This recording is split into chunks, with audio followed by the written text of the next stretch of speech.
Hello നമസ്കാരം കൂട്ടുകാരെ. University LGSൻ്റെ നമ്മുടെ 40 ഡേയ്സ് ചലഞ്ചിൽ ഫിസിക്സ് കെമിസ്ട്രി മാത്രം നമുക്ക് കുറച്ച് കംപ്ലീറ്റ് ചെയ്യാനായിട്ട് കഴിഞ്ഞില്ല. പക്ഷേ നേരത്തെ SCRT പാഠഭാഗങ്ങൾ ഫിസിക്സും കെമിസ്ട്രിയും ചെയ്തു വെച്ചിട്ടുണ്ട്. അത് സെപ്പറേറ്റ് പ്ലേലിസ്റ്റിലായിട്ട് കിടപ്പുണ്ട്. അത് ഞാൻ നമ്മുടെ 40 ഡേയ്സ് ചലഞ്ച് എന്ന് പറയുന്ന പ്ലേലിസ്റ്റിനകത്തേക്ക് അറ്റാച്ച് ചെയ്യാം. ഓക്കെ, അത് കേട്ട് പഠിക്കാനായിട്ട് ശ്രമിക്കുക. വളരെ നിർണായകമായിട്ടുള്ള സമയമാണ്. അപ്പോൾ പഠനത്തിന് ഊർജം നൽകാനായിട്ട് ഒരു ബൂസ്റ്റപ്പായിട്ട് നമ്മൾ പ്രീവിയസ് ഇയറിൽ ചോദിച്ചുള്ള അനുബന്ധ ടോപ്പിക്സ്, അനുബന്ധ വിഷയങ്ങളുമാണ് പറയുന്നത്. ഓക്കെ, അപ്പം അത് പഠിക്കുമ്പോൾ ഇപ്പോൾ ഊർജം എന്ന് പറയുന്ന ഒരു മേഖല പഠിക്കുകയാണെങ്കിൽ ഊർജവുമായി ബന്ധപ്പെട്ട കുറേ കാര്യങ്ങൾ നമുക്ക് പഠിക്കാനായിട്ട് കഴിയും അല്ലേ. അപ്പോൾ അത് കുറച്ചുകൂടെ നല്ലതായിരിക്കും എന്ന് കരുതുന്നു. ഓക്കെ, എന്തായാലും നമുക്ക് ക്ലാസ്സിലോട്ട് പോവാം. ചോദിച്ച ചോദ്യം ഇതാണ്: പ്രവൃത്തി ചെയ്യാനുള്ള കഴിവാണ് ഡാഷ്. എന്താണ് പ്രവൃത്തി ചെയ്യാനുള്ള കഴിവ്? ഊർജമാണ് പ്രവൃത്തി ചെയ്യാനുള്ള കഴിവ്. ഓക്കെ, ഊർജവുമായി ബന്ധപ്പെട്ട കുറച്ച് പോയിന്റ്സ് നോക്കാം. ഊർജം അളക്കുന്നത് ജൂളിലാണ്. താപോർജ്ജത്തെക്കുറിച്ചുള്ള പഠനമാണ് തെർമോഡൈനാമിക്സ്. സൂര്യൻ ഒരു സെക്കൻഡിൽ ഉത്സർജിക്കുന്ന ആകെ ഊർജ്ജമാണ് 3.8 × 10⁻26 ജൂൾ. അന്താരാഷ്ട്ര ഊർജ്ജതന്ത്ര വർഷം 2005. ദ്രവ്യവും ഊർജവും തമ്മിലുള്ള ബന്ധം കാണുന്ന ഐൻസ്റ്റീൻ്റെ സമവാക്യമാണ് E=mc². ഊർജത്തിൻ്റെ CGS യൂണിറ്റാണ് എർഗ്. CGS യൂണിറ്റാണ് എർഗ്. ഒരു ജൂൾ എന്നാൽ 10⁻7 എർഗാണ്. ഒരു വാട്ട് അവർ എന്നാൽ 3600 ജൂളാണ്. 1 കിലോവാട്ട് അല്ലേ 1 kilowatt 3.6 × 10⁻6 ജൂളാണ്.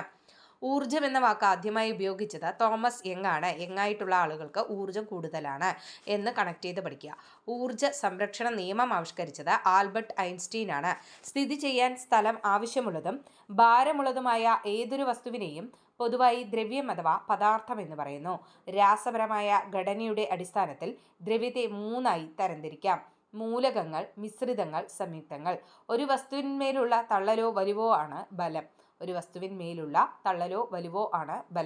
ബലത്തിന്റെ unit newton. ബലത്തിന്റെ CGS unit ആണ് ഡൈൻ. എന്താണ്? ഡൈൻ ആണ്.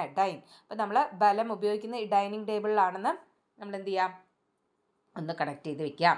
ഓക്കെ, അടുത്തത് ആൻസർ ആണ്. ഈ ചലനം തന്നിരിക്കുന്നത്. എന്താണ് ചോദ്യം?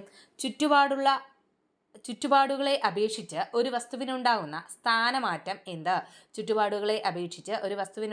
സ്ഥാനമാറ്റമാണ് ചലനം. നോക്കാം. സമയത്തിനനുസരിച്ച് ഒരു വസ്തുവിൻ്റെ സ്ഥാനം മാറുന്നതാണ് ചലനം. നേർരേഖയിലൂടെയുള്ള വസ്തുക്കളുടെ ചലനമാണ് നേർരേഖാചലനം. വർത്തുള ചലനം. വസ്തുക്കളുടെ വൃത്തപാതയിലൂടെയുള്ള ചലനമാണ് വർത്തുള ചലനം. ഒരു വസ്തു യൂണിറ്റ് സമയം കൊണ്ട് സഞ്ചരിക്കുന്ന ദൂരമാണ് വേഗത. ത്വരണത്തിൻ്റെ യൂണിറ്റ് മീറ്റർ/സെക്കൻഡ് സ്ക്വയർ ആണ് ത്വരണത്തിൻ്റെ യൂണിറ്റ്. ദ്രുതഗതിയിലുള്ള ദോലനങ്ങളെയാണ് കമ്പനം എന്ന് പറയുന്നത്. ആദ്യസ്ഥാനത്തു നിന്ന് അന്ത്യസ്ഥാനത്തേക്കുള്ള നേർരേഖാ ദൂരമാണ്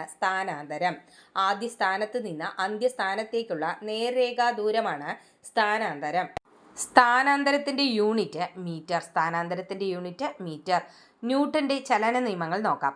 ഒന്നാം ചലന നിയമം: അസന്തുലിതമായ ഒരു ബാഹ്യബലം പ്രയോഗിക്കാത്തിടത്തോളം കാലം ഓരോ വസ്തുവും അതിൻ്റെ നിശ്ചലാവസ്ഥയിലോ നേർരേഖയിലൂടെയുള്ള സമാന ചലനത്തിലോ തുടരുന്നതാണ്.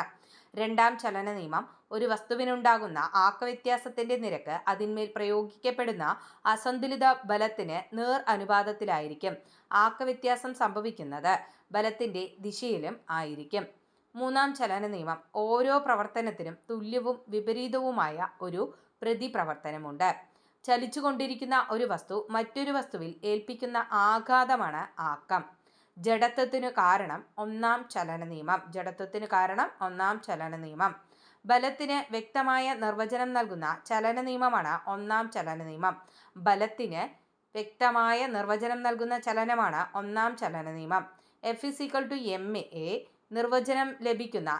നിയമമാണ് രണ്ടാം ചലന നിയമം.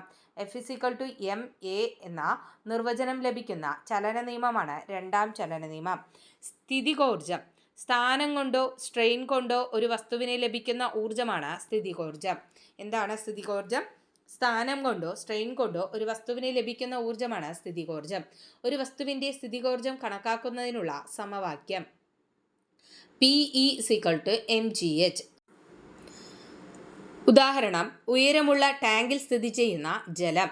അമർത്തിവെച്ചിരിക്കുന്ന സ്പ്രിങ്ങിന് സ്ട്രെയിൻ കാരണം ലഭിക്കുന്ന ഊർജ്ജമാണ് സ്ഥിതികോർജ്ജം. അടുത്തത് ഗതികോർജ്ജം. ഒരു വസ്തുവിന് അതിൻ്റെ ചലനം മൂലം ലഭ്യമാകുന്ന ഊർജ്ജമാണ് ഗതികോർജ്ജം. ഒരു വസ്തുവിന് ചലനം മൂലം ലഭ്യമാകുന്ന ഊർജ്ജമാണ് ഗതികോർജ്ജം. ഗതികോർജ്ജം കണക്കാക്കുന്നതിനുള്ള സമവാക്യം KE=12mv². Kinetic energy KE=12mv². ചലിച്ചുകൊണ്ടിരിക്കുന്ന ഒരു വസ്തുവിൻ്റെ പ്രവേഗം ഇരട്ടിയായാൽ അതിൻ്റെ ഗതികോർജ്ജം 4 മടങ്ങാകും. ഒരു വസ്തുവിൻ്റെ ഭാരവും വേഗതയും കൂടുന്നതനുസരിച്ച് ഗതികോർജ്ജം കൂടുന്നു. ഉയരം കൂടുന്നതനുസരിച്ച് വസ്തുവിൻ്റെ സ്ഥിതികോർജ്ജം കൂടുന്നു. ഉയരം കൂടുമ്പോൾ സ്ഥിതികോർജ്ജം കൂടുന്നു. ഒരേ ഇനം തന്മാത്രകൾ തമ്മിലുള്ള ബലമാണ് കൊഹീഷൻ. പ്രതലബലത്തിന് കാരണമായ ബലം കൊഹീഷനാണ്. ഏതാണ്? കൊഹീഷനാണ്.